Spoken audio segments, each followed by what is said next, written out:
In the previous lectures हमने पढ़ा था कि ट्रिग्नोमेट्रिक रेशियोज क्या होते हैं.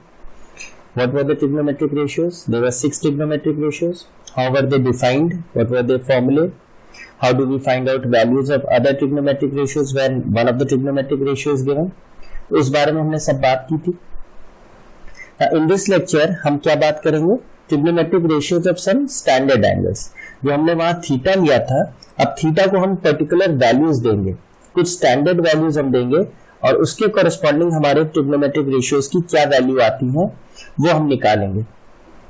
तो लेट्स से अगर हमारा थीटा 45 डिग्री है, let's say the angle we are talking of is 45 degree, तो यानी हम क्या निकालना चाहते हैं? Sine 45, cos 45, tan 45, cot 45, sec 45 और कोसेक 45 की वैल्यूज. तो इसके लिए हमने क्या किया? ऑब्वियसली हमें पता है कि हमारे जितने ट्रिग्नोमेट्रिक रेशियोज है वो राइट एंगल ट्रायंगल में डिफाइन किए जाते हैं. तो let us consider that triangle ABC, right angle that B, that is angle B is 90 degree and angle A को हमने लिया 45 डिग्री. तो एंगल ए को 45 डिग्री लिया तो देयरफॉर एंगल सी भी 45 होगा, रादर एंगल सी भी क्या होगा? 45, क्योंकि sum of angles in a triangle 180 होते हैं. तो एक एंगल 45 है, एक 90 है, तो थर्ड वन भी क्या होगा? This will also be 45 degree. और अब देयरफॉर ट्रायंगल एबीसी क्या हो गया? Triangle ABC is isosceles now, is isosceles क्योंकि दो एंगल्स इक्वल हो गए. तो therefore AB side will be equal to BC side. तो हमने लेट कर लिया, let side AB is equal to A units, इसकी लेंथ A यूनिट्स है. देयरफॉर BC साइड की भी लेंथ क्या हो जाएगी? A यूनिट्स, यानी this length is also and this length is also. तो बाय पाइथागोरस थ्योरम हम AC की लेंथ निकाल सकते हैं. AC square will be equal to AB square plus BC square. तो this gives you A square plus A square यानी 2A square. तो AC की वैल्यू क्या आ गई? √2A units. तो हमें तीनों साइड्स बेसिकली पता लग गए. AC भी क्या हो गया? √2A units. अब अगर हमें तीनों साइड्स पता लग गई हैं तो we can find out the ratios now. सबसे पहला रेशियो क्या होगा? साइन 45. साइन 45 क्या होता है? Perpendicular upon hypotenuse. This is I write this as P upon H, perpendicular upon hypotenuse. Perpendicular है BC और हाइपोटेन्यूज क्या है? AC. और as discussed in the earlier lecture हमने कहा था जो एंगल का हम रेशियो निकालते हैं that angle has to be at the base. तो एंगल A यहाँ पे 45 डिग्री के बेस पर ही, उसी हिसाब से हम अपना बेस और परपेंडिकुलर डिसाइड करते हैं. तो बेस हमारा AB है, हाइट आपकी या परपेंडिकुलर BC और हाइपोटेन्यूज तो AC ही होगा. तो BC लेंथ क्या है? A एंड AC क्या है? √2A. A से कैंसिल, आंसर क्या है? 1/√2. यानी बेसिकली अगर साइन 45 डिग्री की वैल्यू पूछी जाए तो हमेशा क्या आएगी? 1/√2 आएगी. cos 45 इसी तरह हम लोग फाइंड आउट करेंगे, base upon hypotenuse. But what is base? AB upon AC. AB क्या है? A और AC भी क्या है? √A. तो कैंसिल होके इसकी वैल्यू भी क्या आएगी? 1/√2. tan 45 कैसे आएगी? tan 45 या तो हम सीधे सीधे साइन 45 अपॉन cos 45 कर दें, नहीं तो definition perpendicular upon base. What is perpendicular? BC upon AB. But both these lengths are A. Value क्या आएगी? 1. और आप ये साइन 45 अपॉन cos 45 करेंगे तो भी 1 ही आएगा क्योंकि दोनों की वैल्यू सेम आएंगे. नाउ cot 45 भी क्या आनी चाहिए? 1 अपॉन tan 45 विच इज 1. लेकिन अगर डेफिनेशन से चले तो base upon perpendicular that is AB upon BC. Both values are A. तो क्या आ गया? 1 आ गया, जो कि हम पहले भी कह रहे थे. Let's say we want to find out cosec 45. Cosec 45 क्या होता है? 1 अपॉन साइन 45. तो लिटरली आंसर क्या होगा? √2. बट अगर हम डेफिनेशन से लिखें तो क्या होगा? Hypotenuse upon perpendicular. Hypotenuse is AC, perpendicular is BC, that is √2A upon A. तो आंसर क्या आया? √2. एंड लास्टली सेक 45 क्या होगा? वैसे तो 1 अपॉन cos 45 लिख सकते हैं, तो √2 ही आना चाहिए. बट डेफिनेशन से चलेंगे तो base upon perpendicular. Base is AB and hypotenuse is rather यहाँ हाइपोटेन्यूज होगा. This would be hypotenuse. Hypotenuse is AC, that is उल्टा है. hypotenuse upon base. This would be hypotenuse upon base. cos का उल्टा है AC upon AB. Rather this should be, पहले हम लिखेंगे hypotenuse upon base, फिर लिखेंगे AC upon AB. That is root 2A upon A. तो कैंसिल होकर क्या वैल्यू है रूट 2. तो बेसिकली अगर 45 डिग्रीज है तो हम सारे के सारे ट्रिग्नोमेट्रिक रेशियोज की वैल्यू फाइंड आउट कर सकते हैं. मतलब ये निकालने का पर्पस क्या है कि अगर हमसे कोई sin 45 या cos 45 या tan 45 या cot 45 या cosec 45 या sec 45 की वैल्यू पूछे तो हमें मेमोराइज रखेंगे कि यही वैल्यूज होंगी, इसमें कोई चेंज नहीं होगा. अगर 45 डिग्री एंगल है तो ट्रिग्नोमेट्रिक रेशियोज यही रहेंगे. ठीक है, this is the first point. Now if that we want to find out the trigonometric ratios of 60 degree. अगर हमारा एंगल 60 डिग्री हो जाए तो हमारे ट्रिग्नोमेट्रिक रेशियोज क्या होंगे. ठीक है, for that we construct a equilateral triangle. तब कुछ स्टूडेंट्स सोच रहे होंगे जैसे मैंने इक्विलैटरल ट्रायंगल बोला कि इसमें तो राइट एंगल ट्रायंगल है ही नहीं, तो रेशियोज कैसे निकलेंगे. तो व्हाट वी डू इज, तीनों एंगल 60 डिग्री होंगे, ये एंगल भी 60 डिग्री होगा. Let's say this is A, this is B and let's say this is C. What we do is we drop a perpendicular from A onto BC. हमने एक perpendicular drop कर दिया. तो obviously in an equilateral triangle, and mark this point as D, equilateral triangle पे जब हम perpendicular drop करते हैं तो दैट बिकम्स, उसे हम मीडियन भी कह सकते हैं, परपेंडिकुलर बाइसेक्टर भी कह सकते हैं, एंगुलर बाइसेक्टर भी कह सकते हैं. यानी AD हमारे लिए क्या हो गया, परपेंडिकुलर बाइसेक्टर हो गया. नाउ लेट्स से अज्यूमिंग, फिर से लिख लेते हैं, angle triangle ABC is right angle नहीं है, let ABC is an equilateral triangle, angle B is equal to angle C is equal to angle A, each being 60 degree. हमने क्या करा है, ड्रॉप करा है perpendicular from A to BC to meet at D. D पे वो perpendicular meet कर रहा है. तो angle ADB will be same as angle ADC, each being 90 degree. और एंगल B हमारा 60 डिग्री है. ठीक है. Now let us assume the side lengths. Let the side AB be 2A units. तो obviously अगर AB 2A units है तो BC और AC भी क्या होंगे, ये भी 2A units होंगे क्योंकि इक्विलैटरल ट्रायंगल है. Moreover AD हमारे लिए क्या बन गया है, it has become perpendicular bisector. Perpendicular bisector बन गया वो तो हमारे लिए.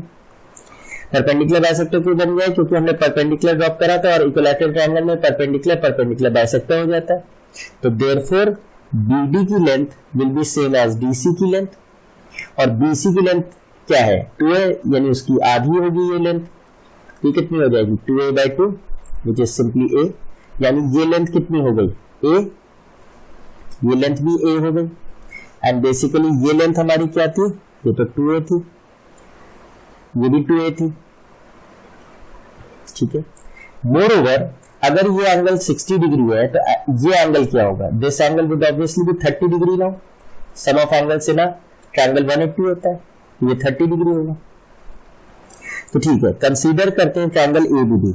इन ट्रायंगल ABD, अब ट्रायंगल ABD तो राइट एंगल्ड हो गया, is right angled at angle B और अदर एंगल BDA. ठीक है. अब अगर हम इस ट्रायंगल को अलग से बना लें, लेट्स से ये ट्रायंगल हमने अलग से बना लिया. ठीक है. This angle is 60 degree, this is 90 degree, this is 30 degree, this is ADB. This length is 2A and this length is A. तो ऑब्वियसली हम थर्ड लेंथ निकाल सकते हैं. थर्ड लेंथ क्या होगी AD, तो पाइथागोरस थ्योरम से A B square is equal to A D square plus B D square. तो A B square is 2a यानी 4a square, A D square we don't know and B D square is a square. Therefore A B square कितना आ गया 3a square, therefore A B कितना आ गया √3a। ठीक है, तो हमें तीसरी साइड भी मिल गई। नाउ दिस लेंथ क्या आ गई, दिस इज √3a। अब हम इस ट्रायंगल में सारे ट्रिग्नोमेट्रिक रेशियोज लिख सकते हैं। तो if we look at this, तो सबसे पहला ट्रिग्नोमेट्रिक रेशियो में क्या है, लेट्स से sin 60। जो एंगल हम जिसकी बात कर रहे हैं वो देखिए बेस पर ही है। तो बेस हमारा क्या है, ये परपेंडिकुलर है और ये हाइपोटेन्यूज है। तो sin 60 क्या होगा, perpendicular upon hypotenuse. I won't write the formula now. तो परपेंडिकुलर कितना है ए बी और हाइपोटेन्यूज कितना है A B, that means √3/a upon 2a। इसे cancel we get √3/2। Similarly cosec 60 हाथ में हाथ लिख लेते हैं। कोसेक 60 क्या होगा, this is hypotenuse upon perpendicular, मतलब A B upon A D, that means 2a upon √3a। ये कैंसिल हो गया, क्या आंसर आया 2/√3। और ऑब्वियसली ये तो आपको अब समझ में आ ही गया कि कोसेक क्या होता है, साइन का reverse. Now we have cos 60। cos 60 क्या होता है, बेस अपॉन हाइपोटेन्यूज। तो इस ट्रायंगल में बेस क्या है BD, हाइपोटेन्यूज क्या है AB। BD की लेंथ क्या है A, हाइपोटेन्यूज है 2a। तो कैंसिल होकर क्या आएगा 1/2। आप क्या sec 60 भी देख लेते हैं। sec 60 क्या होता है, रिवर्स ऑफ cos यानी hypotenuse upon base. Hypotenuse is 2a, base is a, cancel होके क्या आया 2। Then we have tan 60। tan 60 क्या होगा, परपेंडिकुलर अपॉन बेस। तो परपेंडिकुलर है AD, बेस क्या है BD। तो परपेंडिकुलर इज √3a, बेस क्या है A से कैंसिल वी हैव √3। तो ऑब्वियसली cot 60 क्या होगा, रिवर्स ऑफ tan 60। तो वैल्यू वाइज तो हम कर सकते हैं, लेकिन अगर फॉर्मूले से करें तो क्या होगा, बेस अपॉन परपेंडिकुलर। तो that gives you a upon √3a। तो कैंसिल होके क्या वैल्यू आई 1/√3। तो कॉरेस्पॉन्डिंग टू 60 डिग्री, अगर हमारा स्टैंडर्ड एंगल 60 डिग्री है तो हम सारे ट्रिग्नोमेट्रिक रेशियोज की वैल्यू फाइंड आउट कर सकते हैं। इनफैक्ट ये हमें मेमोराइज करनी है कि इनकी वैल्यूज क्या है। ठीक है, नाउ इसी से हम लोग आगे बढ़ जाएंगे। We have to find the trigonometric ratios of 30 degree. तो अगर आप गौर से देखें तो 30 डिग्री में क्या होगा, 30 डिग्री मतलब एग्जैक्टली ये फिगर रहेगा, बस ये 30 डिग्री ये एंगल की बात हो रही है। तो इसके लिए हम लोग को क्या करना होगा, the only problem is this angle is not at the base. इसको हम रोटेट कर दें, जैसे हमने पहले पिछले लेक्चर में डिस्कस किया था। तो क्या हो जाएगा, लेट्स ड्रॉ दिस अगेन। अगर हम इसको ड्रॉ करें right angle triangle such that वो 30 डिग्री बेस पे आ जाए, तो ये कैसे बनेगा, दिस इज योर ट्रायंगल, ये 90 ही रहेगा, दिस वाज डी पॉइंट, ये ए यहां आ जाएगा और looking at this figure A आपका यहां आ गया और बी आपका यहां आ गया। ये 60 हो गया, 30 डिग्री बेस पे आ गया, 90 वहीं रहेगा। तो अब साइड्स की लेंथ क्या हो गई, एग्जैक्टली वही प्रोसेस फॉलो कर रहे हैं, इक्विलैटरल ट्रायंगल से ही हमने बनाया। तो AB is to A, AB is to A और AD हमारा कितना था, AD was √3a, ये √3a है एंड BD was A। तो अब हमें 30 डिग्री जो है उसके करस्पॉन्डिंग वैल्यूज निकालनी है। तो ठीक है, अब हम इसके रेशियोज निकालेंगे। तो sin 30, बस हमको क्या इंश्योर करना था कि जिस एंगल का हम ट्रिग्नोमेट्रिक रेशियो निकाल रहे हैं वो क्या हो, बेस पर हो। उसके हिसाब से बेस क्या है, ये बेस मानी जाएगी, ये परपेंडिकुलर माना जाएगा, ये हाइपोटेन्यूज माना जाएगा। तो फिर sin 30 क्या होगा, परपेंडिकुलर अपॉन हाइपोटेन्यूज। परपेंडिकुलर यहाँ क्या है BD, हाइपोटेन्यूज क्या है AB। तो BD अपॉन वो क्या होगा A upon 2a, which is A से कैंसिल हुआ half. Similarly cosec 30 is reverse of sin 30, तो ये क्या हो जाएगा AB अपॉन BD। इस बार क्या आएगा 2a अपॉन ए, तो वैल्यू क्या आएगी 2। cos 30 की वैल्यू कैसे निकालेंगे, बेस अपॉन हाइपोटेन्यूज, बेस क्या है AD, हाइपोटेन्यूज क्या है AB, तो that gives you √3a upon 2a, cancel होके क्या वैल्यू आई √3/2। cos का उल्टा क्या होता है sec 30, sec 30 की वैल्यू क्या होगी reverse of cos 30, AB upon AD, hypotenuse upon base, तो 2a अपॉन √3a, ये से cancel, value is 2/√3।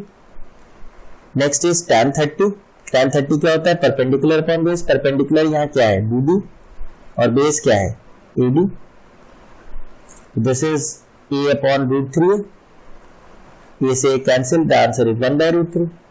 And the last one is cot 30 which is reverse of tan, यानी base upon perpendicular AD upon BD, तो this gives you √3a upon a, a से cancel हुआ, क्या आया √3। तो हमने क्या देखा कि trigonometric ratio when the angle is 30 degree, वो भी हम निकाल सकते हैं। तो बेसिकली अभी तक हमने किस किस एंगल की वैल्यूज निकाली, किन एंगल्स के लिए ट्रिग्नोमेट्रिक रेशियोज की वैल्यू निकाली, एक 30 डिग्री, एक 60 डिग्री और एक 45 डिग्री, ठीक है। नेक्स्ट इन लाइन इज जब ट्रिग्नोमेट्रिक रेशियो हमें चाहिए फॉर 0 डिग्री, तो इसके लिए हम लोग एक्सियम्स यूज करते हैं, axioms for trigonometric ratios, T for trigonometric ratios of 0 degree, मतलब जब हम 0 डिग्री, एक्सियम्स मतलब we have to assume it without proof. तो क्या होगा, तो हम डिफाइन करते हैं sin 0 की वैल्यू 0, cos 0 की वैल्यू 1 एंड tan 0 की वैल्यू ऑब्वियसली आई जाएगी, क्योंकि tan 0 क्या होता है sin 0 upon cos 0, sin theta upon cos theta लिखते हैं, तो थीटा क्या है 0 है, तो sin 0 की वैल्यू क्या है 0, cos 0 की वैल्यू 1 है, यानी tan 0 की वैल्यू क्या होगी 0 हो जाएगी। sec 0 की वैल्यू क्या हो जाएगी, sec 0 क्या होता है cos 1 अपॉन cos 0, और cos 0 की वैल्यू 1 है, तो sec 0 क्या होगा 1। मोरओवर cosec 0 डिग्री डिफाइन नहीं होगी, क्यों नहीं डिफाइन होगी, क्योंकि वो क्या होता है 1 अपॉन sin 0 और sin 0 की वैल्यू क्या है 0, तो फिर इससे क्या होगा 1 upon 0 is undefined. Similarly cot 0 भी डिफाइन नहीं होगा, क्यों नहीं होगा, क्योंकि cot 0 क्या होता है 1 अपॉन tan 0 होता है, और tan 0 0 है, तो again it is not defined. इसकी वैल्यू 0 नहीं लिखेंगे, 0 is a value, it is a finite value, undefined मतलब हम बता ही नहीं सकते इसकी क्या वैल्यू है, ठीक है। तो 0 डिग्री के लिए एक्सियम्स हैं, that is we'll have to assume it without proof. 30, 45 और 60 के लिए हम निकाल चुके हैं। Next we'll study axioms for trigonometric ratios of 90 degree, मतलब अगर 90 डिग्री एंगल है तो हम ट्रिग्नोमेट्रिक रेशियोज क्या निकालेंगे, तो यहां हम डिफाइन करेंगे sin 90 एज 1, मतलब sin 90 की वैल्यू 1 होगी, cos 90 की वैल्यू 0 होगी, और इन दोनों की आ गई तो tan 90 तो अब समझ में आ गया, tan 90 क्या होगा sin theta upon cos theta, तो 1 अपॉन 0 फॉर्म आ रहा है, मतलब ये क्या होगा अनडिफाइंड, वैल्यू हम नहीं निकाल सकते। cosec 90 क्या होगा, cosec 90 is easy now because वो 1 अपॉन sin होता है, और sin 90 क्या 1 है, तो 1 अपॉन 1 क्या हो गया 1। इसी तरह sec 90 अगेन हम डिफाइन नहीं कर पाएंगे, sec 90 क्या होता है 1 अपॉन cos 90, और cos 90 की वैल्यू 0 है, तो ये क्या होगा अनडिफाइंड होगा, ठीक है। cot 90 क्या होगा, cot 90 क्या होगा, cot 90 would be cos upon sin, यानी cos 90 अपॉन sin 90, cos 90 की वैल्यू क्या है 0 और sin 90 की वैल्यू क्या है 1, तो इसकी वैल्यू क्या आएगी 0 आएगी। तो इस हिसाब से अगर हम देखें तो हमने क्या क्या डिफाइन कर लिया, किन किन एंगल्स के लिए हमने ट्रिग्नोमेट्रिक रेशियोज फाइंड आउट करें, 0 degree, 30 degree, 45 degree, 60 degree and 90 degree. तो इन ये हमारे स्टैंडर्ड एंगल्स है, इनकी जो वैल्यूज है ट्रिग्नोमेट्रिक रेशियोज की, ये हमेशा हमको मेमोराइज होनी चाहिए, हमेशा बाय हार्ट हमें रखनी है, क्योंकि ये हमें डेफिनेटली यूज करनी है हर जगह। नाउ अब हमने कौन कौन से स्टैंडर्ड एंगल्स के लिए पढ़ लिया trigonometric ratio, 0 degree, 30 degree, 45 degree, 60 degree and 90 degree. तो जो हमने पढ़ा है उसको अब हम एक टेबल के फॉर्म में समराइज कर लेते हैं कि व्हेन एंगल इज 0, 30, 45, 60 एंड 90 तो कॉरेस्पॉन्डिंग ट्रिग्नोमेट्रिक रेशियोज क्या आएंगे और कैसे हम इन्हें याद करेंगे। तो बेसिकली अगर आप देखें तो आपको पहले मैं लिख के दिखा रहा हूं and then I will tell you the trick how will you remember this. तो sin 0 हमने क्या पढ़ा, 0 होता है, sin 30 हाफ होता है, sin 45 1/√2 होता है, sin 60 √3/2 होता है, sin 90 1 होता है। अब याद कैसे रखेंगे, cos थीटा कैसे आएगा, एग्जैक्टली इस लाइन को हम रिवर्स कर देंगे, 1 √3/2 1/√2 हाफ एंड 0। मैंने क्या किया, साइन थीटा की वैल्यूज मैंने याद कर ली और उसको जस्ट उल्टा कर दिया तो मुझे कॉस थीटा की करस्पॉन्डिंग वैल्यूज आ गई फॉर दीज एंगल्स। अब tan थीटा कैसे आता है, tan थीटा हमें पता है क्या आता है, tan थीटा का फॉर्मूला क्या है, sign theta upon cos theta. मतलब साइन थीटा की वैल्यू अपॉन कॉस थीटा की वैल्यू कर देंगे फॉर दैट एंगल तो क्या आ जाएगा, tan थीटा आ जाएगा। तो साइन 0 अपॉन कॉस 0 क्या दे देगा, tan 0, मतलब ये 0 आएगा। साइन 30 अपॉन कॉस 30 क्या आ जाएगा, tan 30। Sine 45 upon cos 45 tan 45 आ जाएगा, मतलब दिस अपॉन दिस कर दें। साइन 60 अपॉन कॉस 60 क्या आ जाएगा, tan 60। और 1 अपॉन 0 तो फिर क्या होगा, अनडिफाइंड। जब भी डिनोमिनेटर में 0 आएगा तो वो क्या हो जाएगा, अनडिफाइंड। cot 0 कैसे आता है, cot 0 क्या होता है, tan का उल्टा, तो 1 अपॉन 0 क्या हो गया, अनडिफाइंड। इसी तरीके से 1 अपॉन √3 का उल्टा क्या होगा, √3। 1 अपॉन 1 का 1 होगा, 1 अपॉन √3 क्या होगा, 1 अपॉन √3। और 1 अपॉन अनडिफाइंड करिए या cos theta upon sin theta कीजिए तो क्या है, 0 होगा। sec थीटा किसका उल्टा होता है, cos थीटा का उल्टा होता है, तो 1 अपॉन 1 1 होगा। 1 अपॉन √3/2 क्या होगा, 2/√3। 1 अपॉन 1/√2 क्या होगा, √2 होगा। 1 अपॉन 1/2 2 होगा और 1 अपॉन 0 क्या होगा, अनडिफाइंड होगा। ठीक है। कोसेक क्या होता है, कोसेक साइन का उल्टा होता है, रेसिप्रोकल होता है, तो 1 अपॉन 0 क्या होगा, अनडिफाइंड होगा। नेक्स्ट 1 अपॉन हाफ क्या होगा, 2 होगा। 1 अपॉन 1/√2 √2 होगा। 1 अपॉन √3/2 क्या होगा, 2/√3। और 1 अपॉन 1 क्या होगा, 1 होगा। तो अगर आपसे पूछे कि साइन 60 की क्या वैल्यू है, तो साइन 60 की वैल्यू क्या है, √3/2। tan 45 की क्या वैल्यू है, 1 है। cot 30 की वैल्यू क्या है, √3 है। sec 30 की वैल्यू क्या है, 2/√3 है। sec 90 क्या है, अनडिफाइंड है। इस तरीके से आप टेबल को पढ़ते हैं। Now the important thing is, फिर से मैं आपको रिपीट कर रहा हूं कि खाली अगर मुझे साइन थीटा की सारी वैल्यूज याद हो स्टैंडर्ड एंगल्स के लिए तो मैं पूरा टेबल कंप्लीट कर सकता हूं।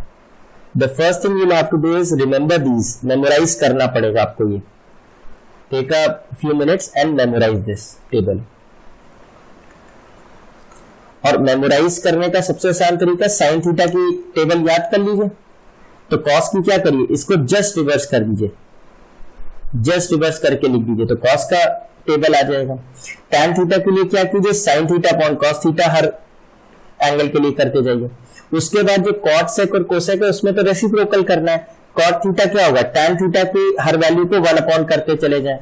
सेक थीटा के लिए कॉस थीटा की हर वैल्यू को 1 अपॉन करते चले जाएं और कोसेक थीटा के लिए साइन की हर वैल्यू को 1 अपॉन करते चले जाएं, तो हमको ये टेबल मिल जाएगा।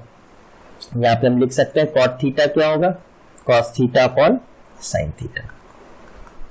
और ये भी याद रख सकते हैं कि सेक थीटा क्या होता है, 1 upon cos theta. Cosec theta क्या होता है, 1 upon sine theta. Cot theta क्या होता है, 1 अपॉन टैन थीटा। तो बेसिकली अगर हमें साइन थीटा वाली रो याद रहे तो फिर हम पूरा टेबल कंप्लीट कर सकते हैं। बट इंपॉर्टेंटली आप हर वक्त टेबल्स तो नहीं लिखते रहेंगे पूरे पर्टिकुलर वैल्यू के लिए, तो बेटर है कि आप इसे मेमोराइज कर लें। That will be helpful for you, because इस पे जो क्वेश्चंस होंगे वो बहुत इजी होंगे। ऐसे आपको वैल्यूज याद हो इन एंगल्स की, इन वैल्यूज को बस हमें पुट करके या तो फाइंड आउट करना होगा या प्रूफ करना होगा, इससे ज्यादा कुछ नहीं है।